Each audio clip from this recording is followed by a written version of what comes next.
Welcome, viator, to Final Fantasy I.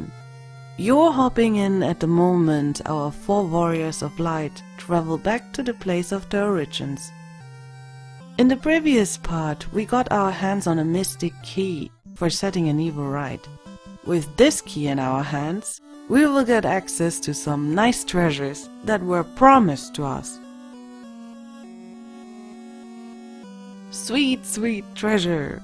Long have we waited, but now your time to sparkle has come. Not 1, but 2 treasure rooms await.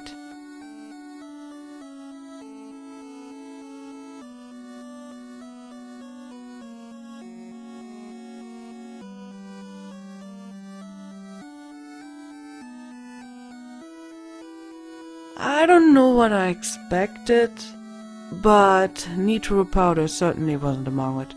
It's too much of a unique find to discard it as trash though. As we are here already, let's check on King and Princess Sarah. Talking to them again reveals her having a crush on one of my warriors. I wonder, which one is it? This little detail is also another resemblance to Dragon Quest I. But with Princess Sarah being way more modest and not that pushy as Gwaelin was.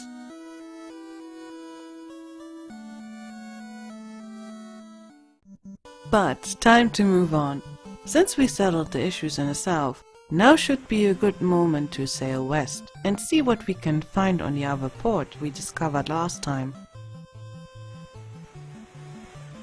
Another green land with deep forest awaits. At first, it appears as if there is nothing else but Mother Nature here. Yet, on a closer look, the entrance to a cave can be found in one of the mountain groups south. Look! This gotta be the city of the dwarves. Dwarves and elves, they feel so alien to me in the world of Final Fantasy, as later titles develop more and more unique races. Anyways, we get greeted with a friendly laddy-ho, and catch word regarding 2 types of rare materials.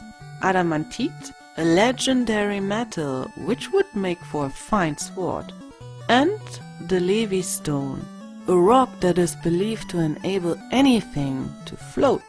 Both sound marvelous.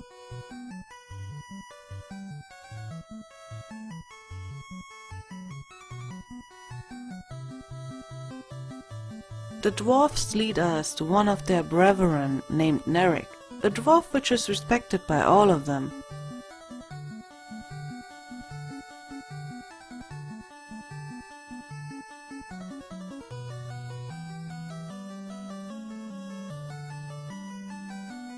We run into him in front of this large building.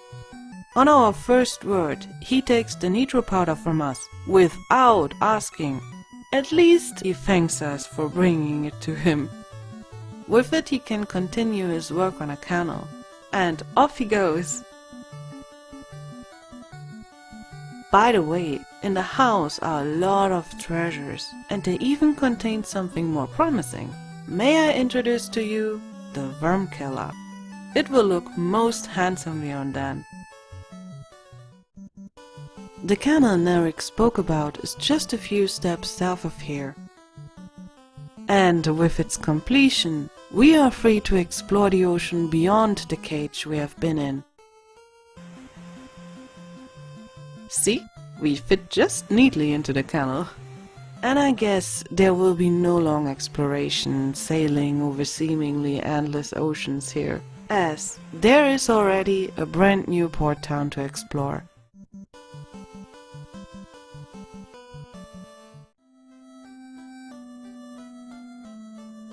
Wow, this place is really run down. Everyone seems so poorly dressed as well, not to mention all these gravestones.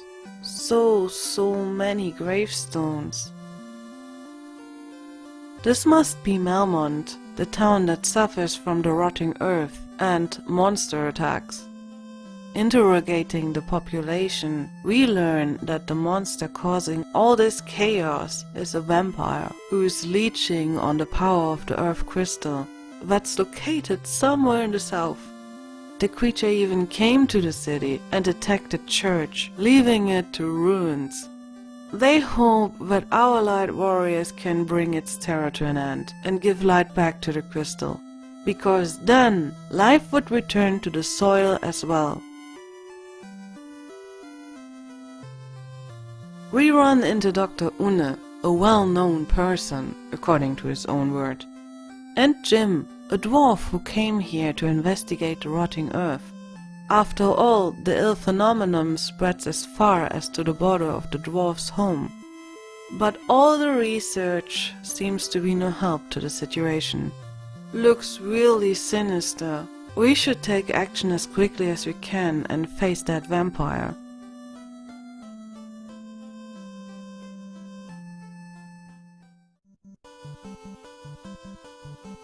But instead of the cavern of the earth, we stumble into this one. And into this. A rock titan, as I learned in Melmond. But there was no word about it talking. Apparently we are not welcomed here. But maybe he will let us through if he finds something it likes to eat. Well, for now there seems to be no way around it, so let's not bother with it for the moment and carry on. Further into the south lies another cave. This must be it then. It matches the description of being located on a peninsula in the south.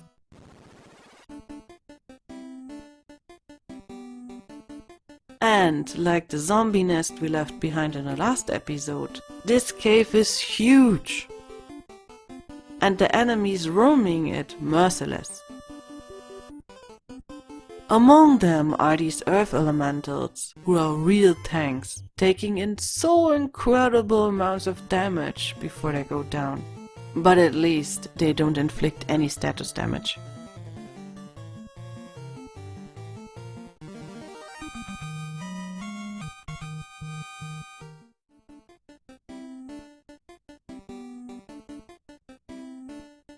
From the second level downwards, follow these labyrinths. They stay fairly easy to navigate through. It still takes quite some time to explore them, and all this time we are accompanied by these bats, who tend to fly in our path, requiring our heroes to push them away. What's with these bats anyways? They are always around where evil lurks. Well, this time we're hunting a vampire, so it's quite fitting.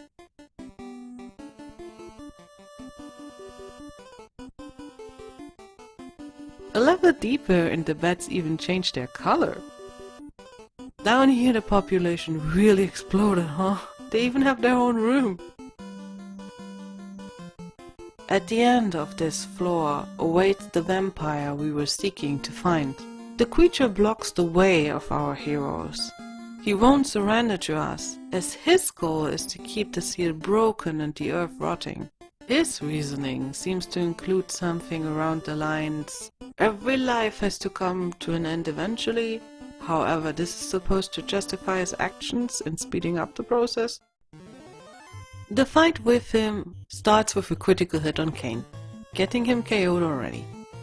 We're running into a pattern here, huh? Fighting bosses with just 3 of our 4 warriors of light. Silence has no effect, but we slow him down at least. The new sword done collected works great, and just 3 turns later, the vampire is slain.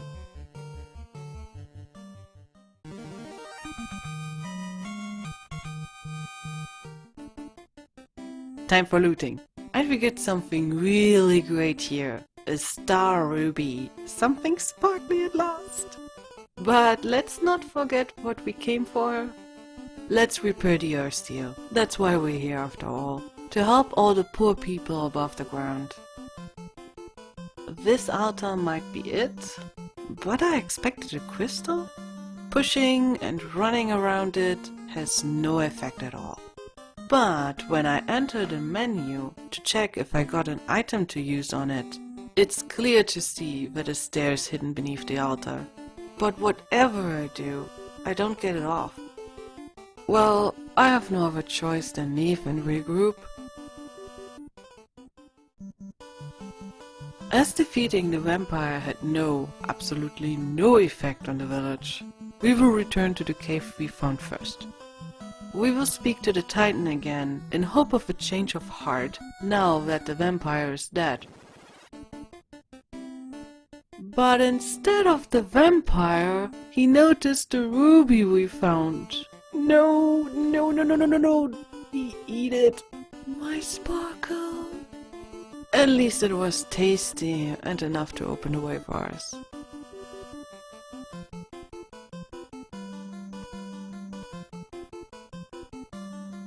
The treasure room we find as compensation holds some gil for us and a mithril helm, which I will add to dance equipment.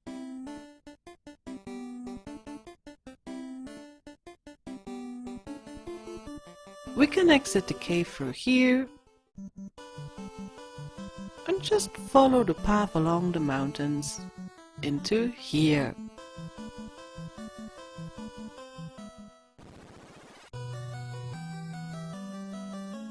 Apparently this serves as some sort of home. The people of Melmond spoke of a wise sage by the name Sada. That's him then, I suppose? Sada revealed that the vampire we killed was not the real culprit behind all this mess. He gives our warriors of light a rod infused with the power of earth. It's supposed to open the way to the vampire's lair.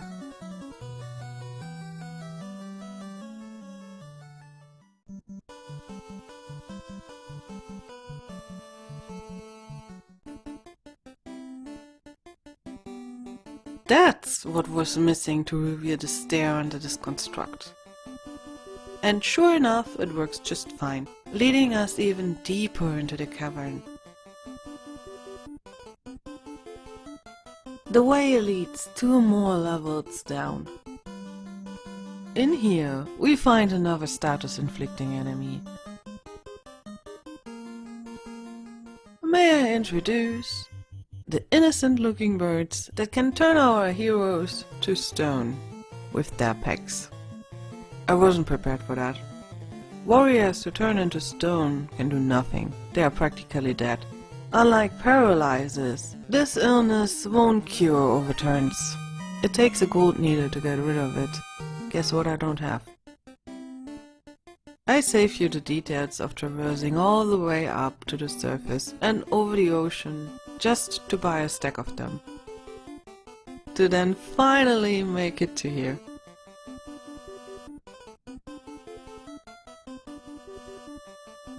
This is the final chamber, the home of the earth crystal. And as soon as our warriors come in touch with the orb, it breaks open and all the evil pours out.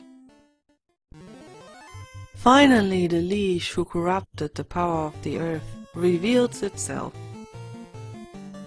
Dan gets paralyzed immediately and therefore knocked out for the battle again. So we are down to 3 fighters, as usual. Almost funny right now. Oh, Diara works great. I could have thought of that, but there was just this one use left, as the slot is shared with the group here that I used to come down here. Thankfully, Vivi has plenty of Blizzra spells left and throws them at the leash.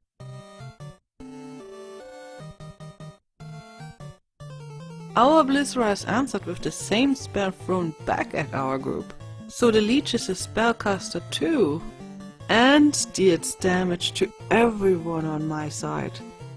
This is bad. I don't have a strong group healing spell and just a couple of potions.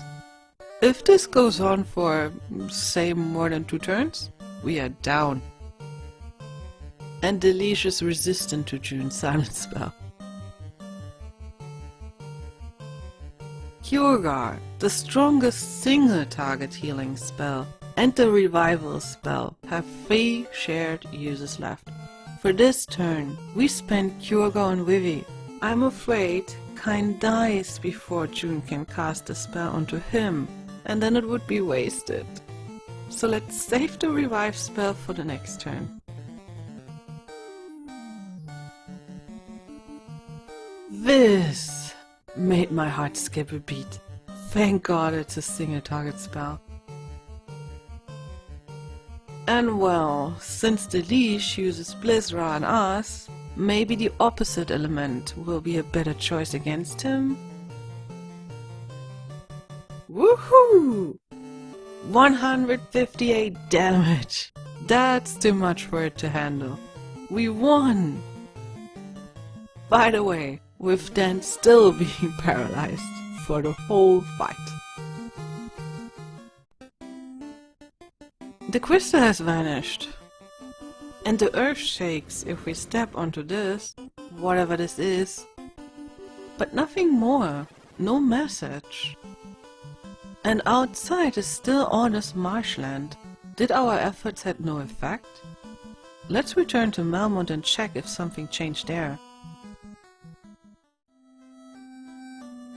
No, at least nothing visible.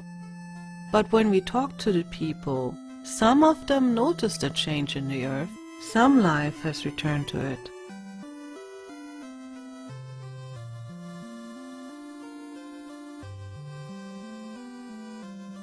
Jim the dwarf also noticed the changes and thanks us for our efforts. The ever so great Dr. Une, though, noticed nothing. A look into our inventory also proves that we saved the first crystal and brought its light back.